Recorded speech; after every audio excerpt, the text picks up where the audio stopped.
சித்ரா சொன்னதைக் கேட்டு சர்வாவை விவாகரத்து செய்து விடலாமா, அதை எப்படி செய்வது என்று ஒரு பக்கம் வேதிகா யோசித்துக் கொண்டிருக்க, இன்னொரு புறம் பிரவீனை எப்படி பழிவாங்குவது என்பது பற்றி சிந்தித்துக் கொண்டிருந்தான் சர்வா.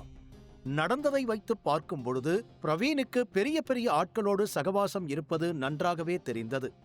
ஒரே நாளில் தனது கம்பெனிக்கு 2 முக்கிய ஆர்டர்கள் மூலம் அவனால் பிரச்சனை கொடுக்க முடிகிறது. கூடவே அவன் சொன்னதைக் கேட்டு தன்னுடைய கம்பெனியோடு பிசினஸ் வைத்துக்கொள்ள விருப்பமில்லை என்று இன்வெஸ்டர்கள் விலகிச் செல்ல முற்படுகிறார்கள்.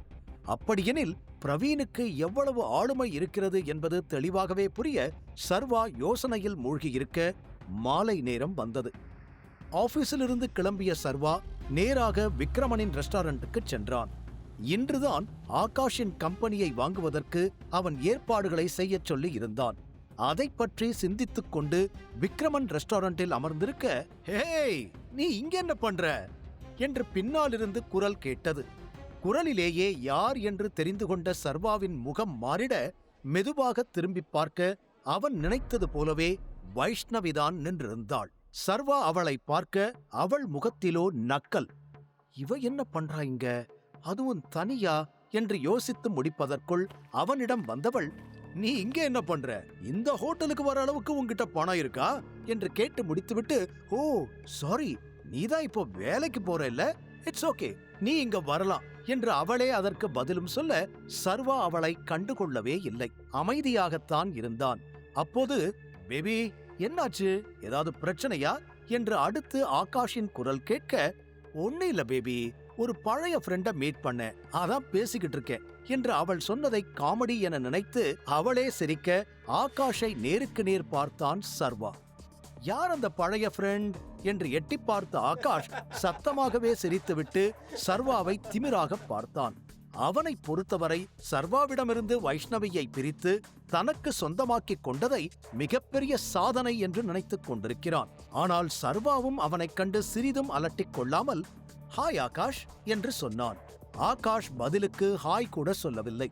சர்வா அமைதியாக தன் டேபிள் பக்கம் திரும்பிவிட, சர்வா, நாங்க வைன் வாங்கிட்டு வந்திருக்கோம், நீ இதெல்லாம் குடிச்சிருப்பியான்னு தெரியல, இரு உனக்கும் தரேன் என்று வேண்டுமென்றே அவன் டேபிளுக்கு வந்து கிளாஸில் வைனை ஊற்றிய வைஷ்ணவி தெரியாமல் அதை சர்வாவின் சட்டை மீதும் ஊற்றிவிட்டாள். ஓ, தெரியாம பண்ணிட்டேன், பட் ஸ்டில் உன்னோட ட்ரெஸ் ஒன்னும் அவ்வளோ எக்ஸ்பென்சிவ் கிடையாது. ஆகாஷ், இதுக்கு எவ்வளவு பணமோ அதை கொடுத்துறியா என்று சர்வாவிடம் சொன்னவள் இறுதியாக ஆகாஷிடம் உருகிய குரலில் கேட்க, கண்டிப்பா பேபி, அது கூட பண்ண மாட்டேனா, உன் ட்ரெஸ் எவ்வளோ, 300, 400 இல்ல 450 என்று சர்வாவை மேலும் கீழும் பார்த்து கொண்டே கேட்டான் ஆகாஷ். சர்வா பதில் சொல்லாமல் முகத்தை திருப்ப சட்டென அவன் கண்களில் பட்டான் கருடன். இவன் இந்த இடத்துல என்ன பண்றான் என்று யோசித்த சர்வாவிற்கு அதன் பிறகு விஷயம் ஞாபகம் வர, இந்த கருடன் ஆகாஷை இங்கதான் மீட் பண்ண பிளான் பண்ணியிருக்கானா என்று யோசித்தான். ஒரு விதத்தில் இது சர்வாவிற்கு நல்லதுதான். தான் இருக்கும் இடத்தில் அவர்கள் பேச்சுவார்த்தை நடந்தால் அதை தான் கண்காணித்துக் கொள்ளலாம் என்று நினைத்தான்.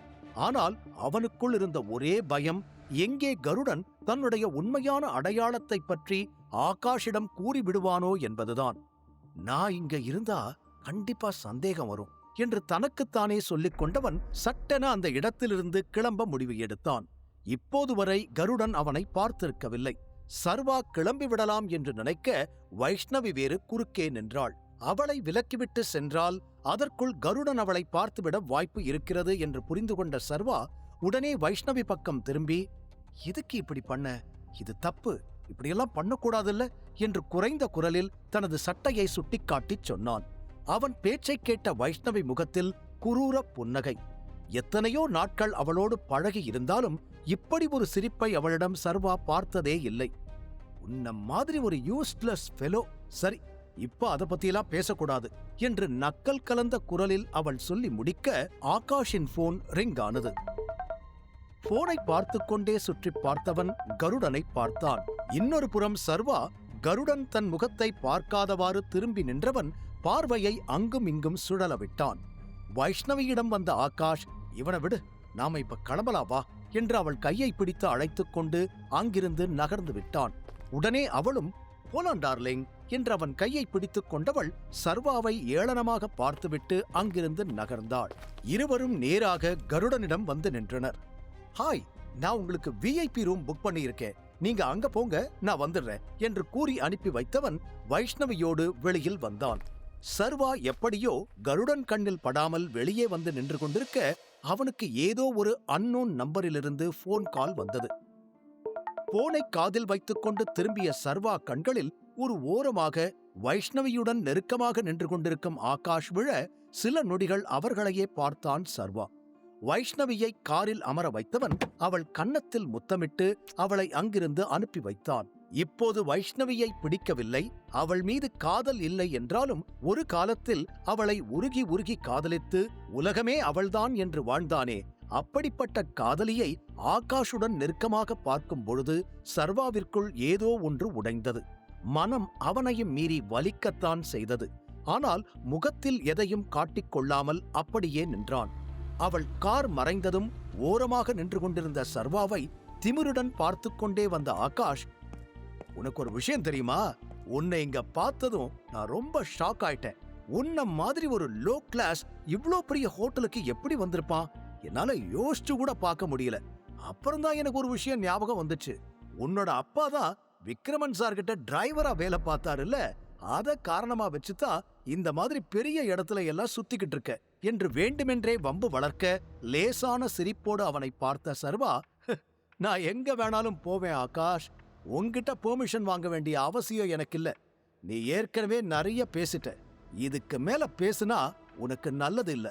ஒழுங்கா என்கிட்ட சாரி கேட்டுட்டு இங்கிருந்து ஓடி போயிடு என்று சர்வா கூறியதும் அவனை முறைத்து பார்த்த ஆகாஷ் ஒரு அடி முன்னால் சர்வாவை நெருங்கி வந்து, என்ன சொன்ன, நான் உன்கிட்ட மன்னிப்பு கேட்கணுமா என்று சிரித்தவன், கமகை என்று மீண்டும் சிரித்தவன், நான் கூட உன்னை பாவம் விட்டுடலான்னு நினைச்சேன், ஆனா என்கிட்ட இவ்ளோ திமிரா பேசுற, உன்னை போய் மன்னிச்சு விடணும்னு நினைச்சேன் பாரு என்று ஆகாஷ் தன்னை மகான் ரேஞ்சுக்கு பில்டப் செய்ய, நீ என்ன மன்னிக்கணுமா, எதுக்கு, நான் எப்போ உன்கிட்ட மன்னிப்பு கேட்டேன் என்று சிரித்தான் சர்வா. அது கூடிய சீக்கிரம் உனக்கு தெரிய வரும். நான் என்ன பண்ண போறேன்னு உன்னால யோசிக்க கூட முடியாது. நான் பண்ண போற விஷயத்தால நீ வாழ்க்கையே வெறுத்து சூசைட் பண்ணிக்க கூட வாய்ப்பு இருக்கு என்று ஆகாஷ் பேசிக்கொண்டே போக சர்வா பயப்படாமல் அதை கேட்டு சத்தமாக சிரித்தான். நீ ரொம்ப திமிரா பேசிக்கிட்டு இருக்க, இப்படியெல்லாம் பேசக்கூடாது. மீறி பேசுனா நீ சொன்னையே வாழ்க்கையே நரகமா மாறி சூசைட் பண்ணிப்பேன்னு, அது உனக்கு தான் நடக்கும்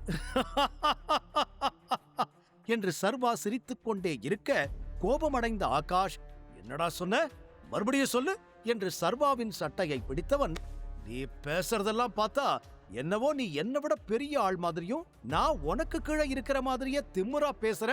தம்பி, உன்னோட நிலைமை என்னன்னு உனக்கு மறந்து போச்சா? நீ ஒரு சாதாரண டெலிவரி பாய்.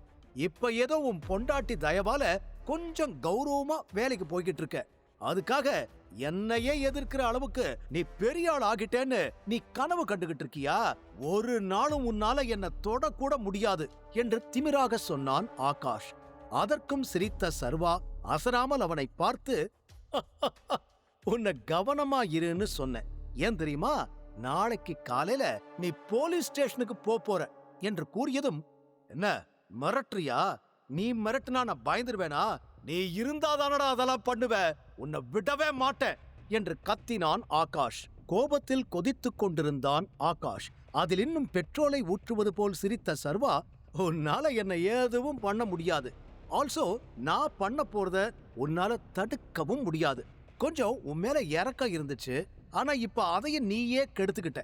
ஆதாரத்தோட உன்னை எப்படி சிக்க வைக்கிறேன்னு பார்த்துக்கிட்டே இரு என்று மீண்டும் மீண்டும் சர்வா கூற அவனை கழுத்தை நெரித்து கொல்லும் அளவிற்கு வெறியோடு முறைத்த ஆகாஷ், என்னடா விட்டா ஓவரா பேசிட்டு போற, இந்த திமிரெல்லாம் வேதிகாவால தானே வந்துச்சு, அவ உன் கூட இருக்காங்கிற தைரியத்துல தானே என்னையே மிரட்டுற. இப்ப சொல்றேன் கேட்டுக்கோ, இந்த வாழ்க்கை உனக்கு நீடிக்காது. அவளையும் உன்னையும் பிரிச்சு உன்னை அவ வாழ்க்கையை விட்டும் அந்த வீட்டை விட்டும் வெளியே அனுப்பல நான் ஆகாஷ் இல்ல, பார்த்துக்கிட்டே இரு என்று சவால் விட்டான் ஆகாஷ். அதற்கும் சிரித்த சர்வா, அப்போ யாரு யார எங்கிருந்து வெளிய அனுப்புறாங்கன்னு கூடிய சீக்கிரத்துல தெரிஞ்சிடும். நீயும் பார்த்துக்கிட்டே இரு என்று சொல்லிவிட்டு அதற்கு மேல் அங்கு நிற்காமல் தனது காரை நோக்கி கிளம்பி விட்டான். ஏய் நில்லுடா என்று போகும் அவனை வெறியோடு பார்த்து கத்திக்கொண்டு நின்றான் ஆகாஷ். சர்வா கண்டுகொள்ளவில்லை. இவனை சும்மா விடக்கூடாது, என்கிட்டயே திமிரா பேசுறான் என்று ஏதோ திட்டிக் கொண்டிருக்க கருடனிடமிருந்து போன் கால் வந்ததில் மொத்தமாக சர்வாவை மறந்து மீண்டும் பிரச்சனை ஞாபகம் வந்துவிட, ஐயோ இது வேற மறந்துட்டேனே, கருடன் வேற ரொம்ப நேரமா வெயிட் பண்ணிக்கிட்டு இருக்கானே என்று வேக வேகமாக ஹோட்டலை நோக்கி ஓடினான். இப்போது வரை டைகர் அவனுக்கு கால் செய்யாததால் தான் கருடனோடு டீல் பேசுவது டைகருக்கு தெரியாது என்று முட்டாள்தனமாக நம்பிக்கொண்டிருக்கிறான். அதே நேரம் காருக்கு வந்த சர்வா டிரைவர் சீட்டில் அமர அவனது போன் ரிங் ஆனது. சற்று நேரத்திற்கு முன்பு கால் வந்த அதே அன்னோன் நம்பர். அப்போது ஆகாஷை வேடிக்கை பார்த்து கொண்டு சர்வா பேசாமல் விட்டிருக்க இப்போது அட்டன் செய்தவன் ஹலோ என்றான். அந்த பக்கமிருந்து யாருமே பேசவில்லை.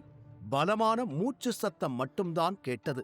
சர்வாவிற்கு பேசுவதா வேண்டாமா என்ற குழப்பம் ஏற்பட அதற்கு மேல் சில நொடிகள் அமைதியாகவே இருந்தான்.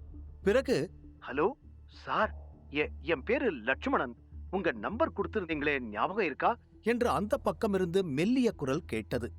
கருடனின் ஆள்தான் என்று நொடிக்குள் விஷயத்தை புரிந்து கொண்ட சர்வா, நீ கருடனோட ஆள்தானே என்று உறுதி செய்து கொள்ள கேட்டான். ஆனால் அதற்கு அந்த பக்கம் பதில் இல்லை. மீண்டும் மௌனமே நீடித்தது. பிறகு பெருமூச்சுடன், ஆமா சார், நான் உங்களுக்காக, அதாவது டைகருக்காக வேலை செய்யலான்னு முடிவு பண்ணி இருக்கேன். அதான் உங்களுக்கு போன் பண்ணேன். நான் என்ன பண்ணணும் சார் என்று லேசான பயத்துடன் லட்சுமணன் கூற சர்வா நிம்மதியடைந்தான். மேலும் அவன் லட்சுமணனிடம் பேச முற்பட அவனது கார் விண்டோ வெளியிலிருந்து தட்டப்பட்டது. அவன் திரும்பி பார்க்க அவனை பார்த்து ஹாய் என்று கை காட்டினாள் ஷிவானி. இவ இந்த நேரத்துல இங்க என்ன பண்றா என்று அவளை பார்த்ததும் லேசாக அதிர்ந்தான் சர்வா. பிறகு ஒரு நிமிஷம் போன் பேசிக்கிட்டு இருக்கேன் என்று சைகையால் அவளுக்கு சொல்லியவன் இந்த பக்கம் போனில், நீ எனக்கு ஹெல்ப் பண்ண முடிவு பண்ணிட்ட, நல்லது, இதுக்கு பதிலா உனக்கு என்ன வேணும், உன் டிமாண்ட் என்ன என்று கேட்டான். உங்க ஆஃபருக்கு ரொம்ப நன்றி சார், ஆனா எனக்கு பணம் எதுவும் வேண்டாம் என்று லட்சுமணன் கூற சர்வாவின் கண்கள் சுருங்கியது. பணம் வேண்டாமா என்று மீண்டும் கேட்டான். ஆமா சார், பணம் எல்லாம் வேண்டாம் என்று அவன் தெளிவாக கூற, ஓகே, பணம் வேண்டானா உனக்கு வேற என்ன வேணும் என்றான் சர்வா. மீண்டும் லட்சுமணனிடம் அமைதி. பணம் வேண்டாம் என்று கூறும் லட்சுமணன் சர்வாவிடம் என்ன கேட்கப் போகிறான்? அவன் நிஜமாகவே சர்வாவிற்காக வேலை செய்வானா?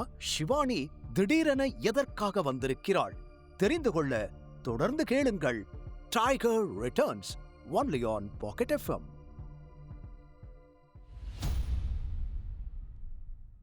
முழு கதையையும் கேட்டு மகிழ பாக்கெட் FM ஏப்பை டவுன்லோட் செய்யுங்கள். லிங்க் டிஸ்கிரிப்ஷனில் கொடுக்கப்பட்டுள்ளது.